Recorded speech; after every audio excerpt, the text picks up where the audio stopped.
I'm Susan Graham, and I'm singing the role of Geneviève in Pelléas and Mélisande. Well, I knew I was born to be a ham. That was very clear from the time I was 3 years old and dancing on the tables at family reunions, making people laugh. And then music came into it as a pianist. I was a pianist first. And I always had a sort of love-hate relationship with the piano.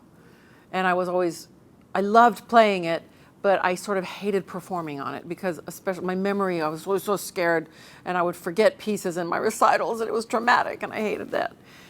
But all the time I was singing in choirs all along the way. And then I started getting recognized for my singing when I was in about high school. And then I got the lead role in The Sound of Music my senior year in high school, and I was Maria. That's pretty much when the bug bit and never let go. So I was going off to college the next year, and it was very clear that I would be a voice major, and I would be in the operas, and nobody knew anything about opera where I came from. And that's the main reason I wanted to do it, because it seemed impossible. And it kind of is.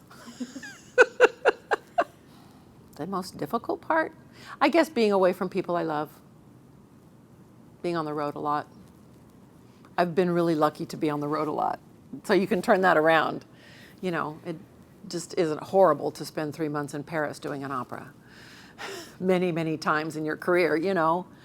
But yeah, back before the internet, before y'all were born, before we had the internet, phone bills were very, very expensive. So there was a lot of that, you know, just how to manage relationships and family connections and things like that. But, you know, you find your way through it. Well, I was approached when I moved out here because it seemed convenient for everybody. And I was, you know, spending a lot more time out here. That was about 7 years ago. And I think I was ready to share what I had spent 30 years learning on the stage and help young artists find their path in a way that has integrity and respects the musical values that I have always held very important. And just the respect for our profession, you know, that always was expected of me. And I like passing on a little bit of that kind of, those dinosaur values to my young artists. And they're just wonderful. To be honest, I had no idea that I would just fall in love with all of them, you know, because I had never really been a teacher before. And sharing their triumphs and sharing their struggles, their challenges, has been really gratifying and a real, you know, it's like any teacher says, the greatest moment of the day is when that light bulb goes off over their head. And suddenly they're making a sound they didn't know they could make. And it's so gratifying, you know? And so many times I am just remembering how I found a solution to a problem, a vocal problem or whatever. And then sometimes I have to actually do it and recreate it and then tell them what I just did.